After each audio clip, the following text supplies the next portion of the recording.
interesting choices here, especially on the side of APBREN. Playing around the Lucas, we did point out, it needs to have a good early game. It doesn't need to dominate. It just needs to smoothen out the curve for the eventual spike of the Melissa, the side of APBREN. Meanwhile, for Onic, pretty much they can play that old Onic style, just go fast, go hard, but they still have to respect the fact that the Matilda might just be the X factor here against that with the Lucas. Excuse me. Yeah, I don't remember, even with my time with Lancy, him playing the Matilda. Three purifies. Three purifies.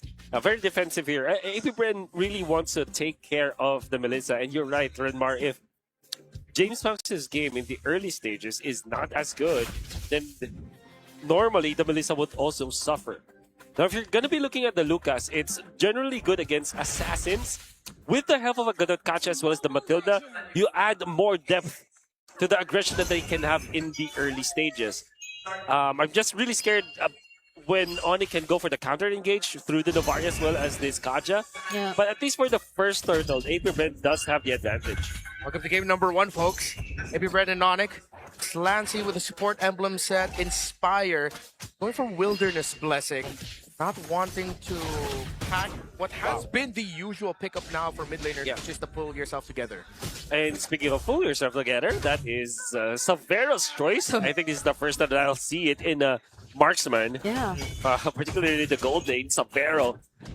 Yesterday the trend was Bargain Hunter, but now Savero's like, okay, pull yourself together. That's very interesting. I think he wants to really be aggressive and active in the early stages. Yeah, I can imagine just him wanting to secure the laning phase at least for Onic, and because I feel like eventually the team fights based on these two teams and their lineups would really favor APBREN if it just gets so extended. Yeah.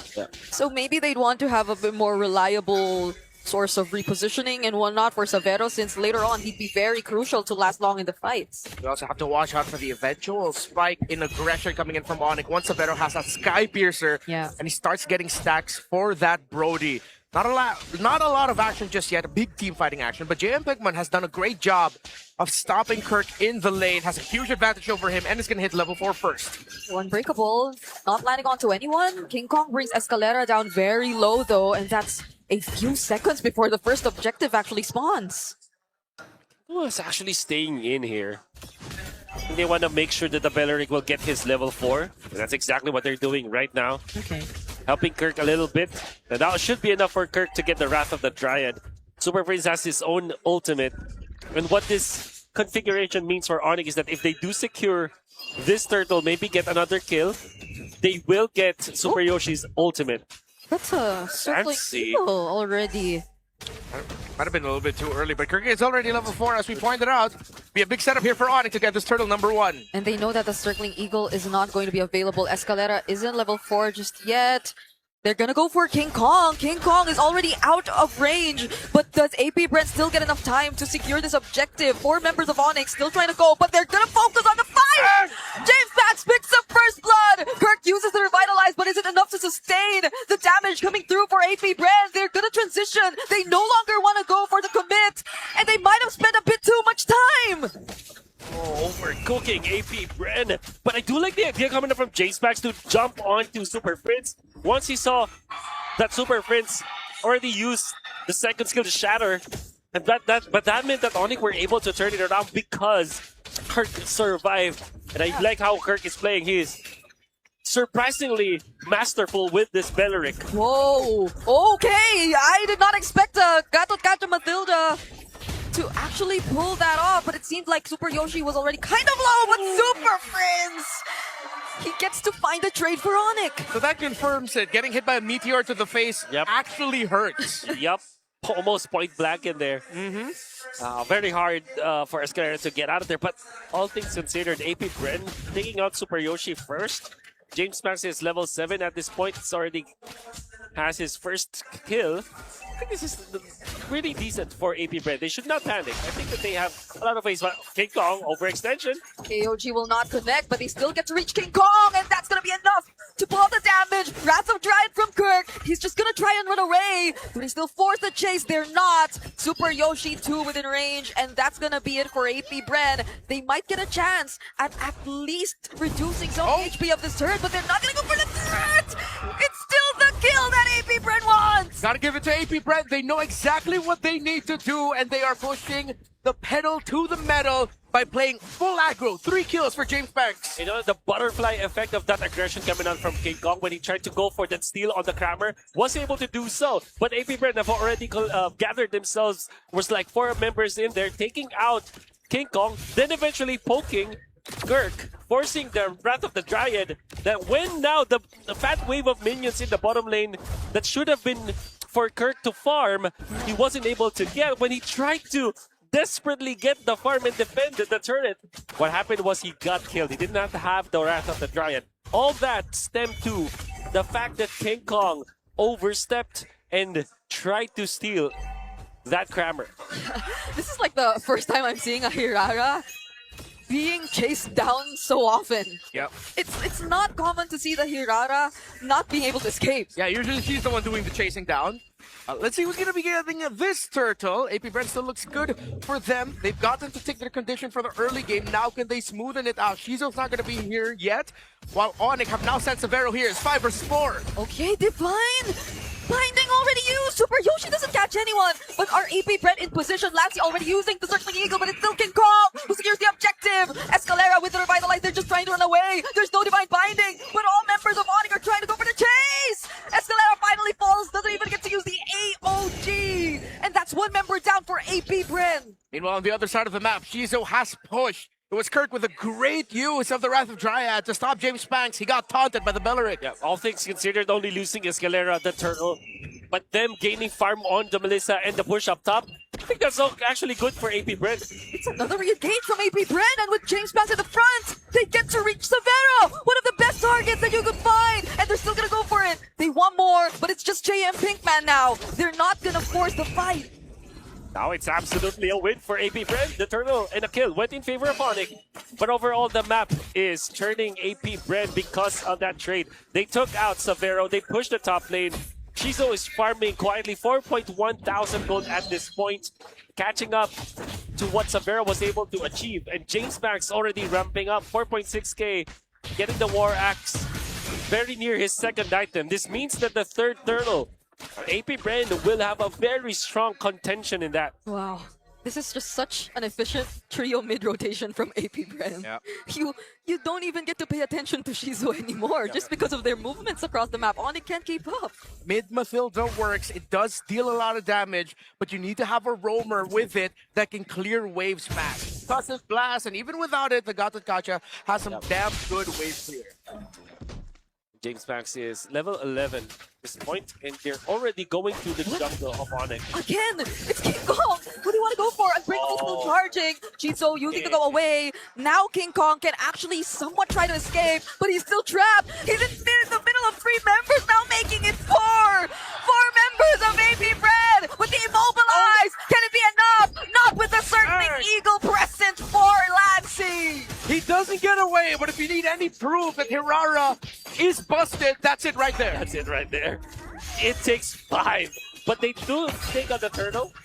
They will lose their bottom lane turret, but they will gain more ground when it comes to controlling the jungle. James Banks already working on the orange buff that should belong to King Kong. They will not be able to push mid, but at least they are applying the pressure in the side of the jungle of Onic. Heading into today, 9 out of 10 games, the team that got the first turtle won it. Onic got the first 2, APBREN got the third, but it's APBREN in the lead. And I feel like it's because it looks like they saw. Whoa, JN! Oh no. He got the last hit! Oh, Mr. 50-50. Looks like he is on the better side of that 50-50 right now. Yeah. Actually, almost, on the same level as King Kong right now.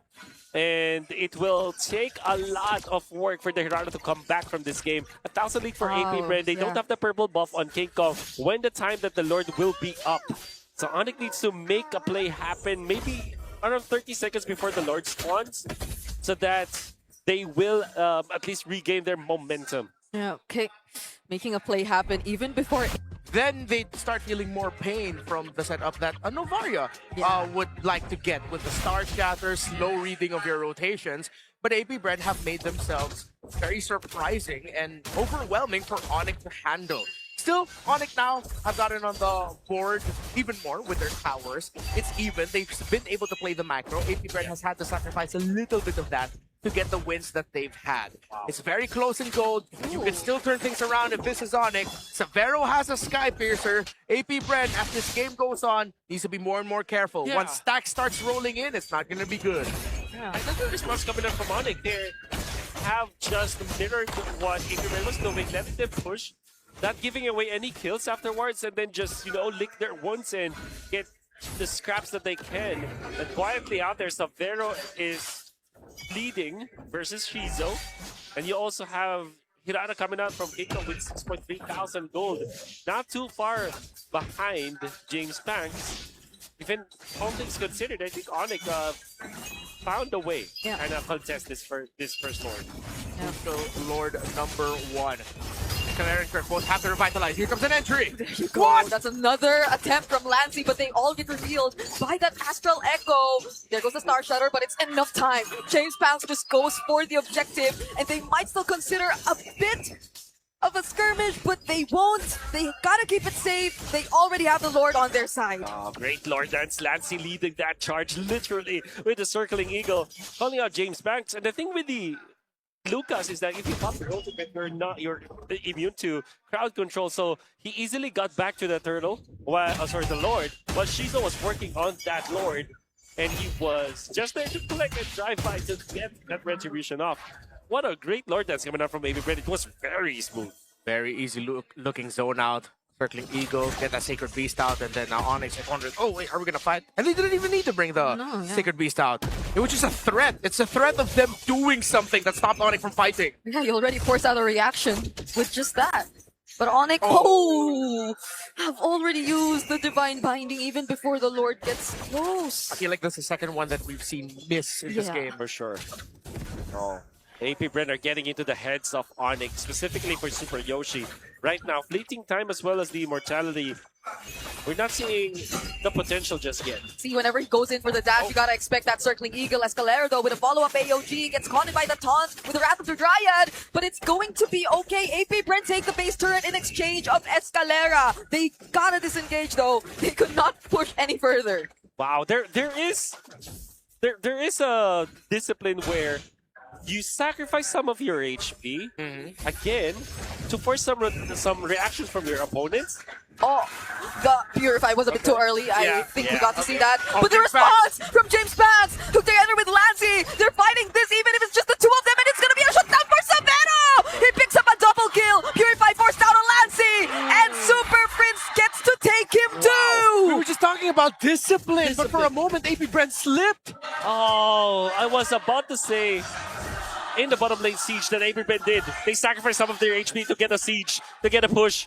And it doesn't look disciplined because you're aggressive, but it is. But now, in the middle, when you see JM Pinkman sacrificing himself, Onic just got three kills. Oh, that hurt. It's looking like a very expensive decision from APBREN now. They lost the base turret too, and in fact, they could have just kept the pressure going. He could sense that James Banks decided to go in for that just so that they could balance things out. They saw a good clear line towards the Brody, but it's a Brody that had the Belleric around it. Kirk didn't have the Wrath of Dryad, but that revitalized, kept him alive. And also the Wind of Nature that was available there for Severo. You're right. That was one of the good plays that he was able to do against James Banks. James Banks felt very confident diving into Severo because he knows that the Sky Piercer alone will not be enough, but Yoshi overstayed, and now Escalera. Yeah, he's not gonna get out of this. He does go down before the fight even breaks out, but Super Yoshi, do they still want to re-engage? The Lord is up, and that's already one member from APBREN who will not be able to participate. Fleeting time, by the way, for Super Yoshi. So look at the timers go so quick for Super Yoshi. Find that red pie chart. It will now be available in just a few seconds. Severo has stacks on that Piercer, and we've seen many times in the past few months how quickly that can chain together. Looks great for Onic. APBREN are down one. Falling Star Moon doesn't connect. Lancey goes straight for the backlines. It's Severo that James Pax actually wants to go for, but the Winter Crown timing wasn't enough. Severo picks up a mega kill, and it's Onic going for the cleanup. Another Winter Crown for Shizo, but it's just gonna be a double King Kong. JM Pinkman, he's all alone. It's a triple. Onic have only left Escalera to defend. Perfect wind of nature by Severo to keep himself alive. Escalera cannot get close. That's it for game one. Imagine